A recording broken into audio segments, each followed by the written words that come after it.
سنیے دوستو، کہتا ہوں کہ یقین ہو کہ نہ ہو، واہ، بات تو یقین کی ہے۔ یقین ہو کہ نہ ہو، بات تو یقین کی ہے۔ ہمارے جسم کی مٹی اسی زمین کی ہے۔ یقین ہو کہ نہ ہو، بات تو یقین کی ہے۔ ہمارے جسم کی مٹی اسی زمین کی ہے۔ ہمارے ملک کے سب لوگ بھائی بھائی ہیں۔ یہ دوریوں کی سیاست کسی کمین کی ہے۔ یہ دوریوں کی سیاست کسی کمین کی۔ دیکھیے، ان دنوں 2 برس میں ایک پرابلم یہ پیدا ہو گیا دوستو کہ یہ دیکھیے، میں نے کسی کا نام نہیں لیا ہے، کہ میسیجز آتے ہیں، ٹویٹس آتے ہیں، یوٹیوب پر کچھ آ جاتا ہے، کبھی خط آ جاتا ہے، کبھی کوئی روبرو ہو کے کھڑا ہو جاتا ہے 6 فٹ کا آدمی کہ راحت میاں وہ جو شعر پڑھتے ہو تم، وہ شعر پڑھنا بالکل بند کر دو، اور وہ جو پڑھنا بند کر دیا ہے وہ پڑھنا شروع کر دو، اور وہ جو نام لیتے ہو نام آئندہ کبھی کسی جلسے میں مت لینا، اور یہ جو نئے ناموں کی لسٹ ہے یہ لینا شروع کر دو۔ تو اب پرابلم یہ ہو گیا تھا کہ ہم غریب آدمی ہیں، چھوٹے چھوٹے بچے ہیں۔ اب یہ میرا بیٹا آیا تھا، ابھی آپ نے دیکھا، سرکار یہ کہتی ہے صاحب کہ بچے ہی پیدا مت کرو۔ اب اگر بچہ پیدا نہیں کر لیا تھا میں نے تو آج کام آیا دیکھیے، لیکن وہ سمجھتے ہی نہیں اس بات، کسی بات کو نہیں۔ راحت بھائی کیا بات ہے، ہر شہر میں کام آتے ہیں۔ نہیں، یقیناً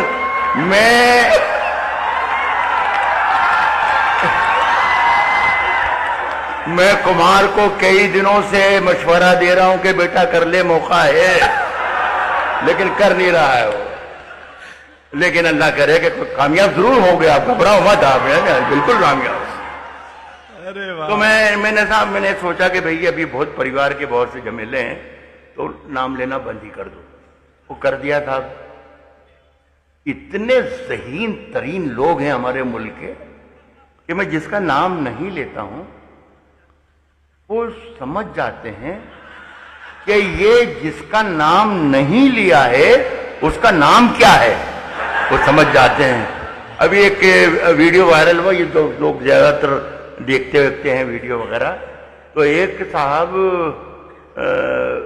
بڑی جوش میں تقریر کر رہے تھے اور وہ یہ کہہ رہے تھے، ڈاکٹر آپ سنیے گا پلیز، آپ میرے نمائندہ ہیں، میرے عزیز ہیں، میرے دوست ہیں، میرے بھائی ہیں، تو وہ میرا ساتھ دے سکتے ہیں آپ؟ جی، پتہ نہیں آپ بھی وزیر بن جاؤ کبھی، کوئی برات ہو رہی ہے۔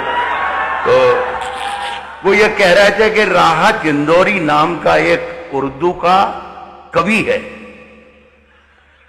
اور وہ جہادی ہے۔ تو صاحب میں پریشان ہو گیا کہ یار میں 70 سال کا ہو گیا، ابھی تک مجھے پتہ ہی نہیں تھا کہ میں جہادی ہوں۔ الجھتا رہا، کروٹیں لیتا رہا، ساری رات گزار دی میں نے، ساری رات گزار دی۔ صاحب سویرے کی اذان ہو گئی تو میں نے سوچا کہ شاید یہاں سے کوئی راستہ ملے، یہاں سے کوئی جواب ملے، تو میں نے لو لگا لی اس آواز پہ کہ میں جہادی ہوں۔ تو ایک ایسا لگا کہ کوئی آواز آسمان سے اتر رہی تھی اور وہ کہہ رہی تھی کہ نہیں جہادی تو نہیں ہو یار تم، لیکن کچھ الگ ہو۔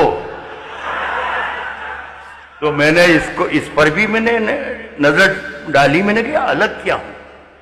میں نے سب 2 لائنیں لکھی، شاید اس منچ پر مجھے پڑھنا چاہیے۔ بھوپال میں ہوں، بھوپال سے میں نے بہت محبتیں حاصل کی ہیں، 2 لائنوں میں میرا ساتھ دے دیجیے گا۔ سواگت ہے راحت، کیونکہ میں الگ ہوں۔ میں جب مر جاؤں تو میری الگ پہچان لکھ دینا۔ راحت بھائی زندہ۔ میں جب مر جاؤں تو میری الگ پہچان لکھ دینا۔ میں جب مر جاؤں تو میری الگ پہچان لکھ دینا، لہو سے میری پیشانی پہ ہندوستان لکھ دینا،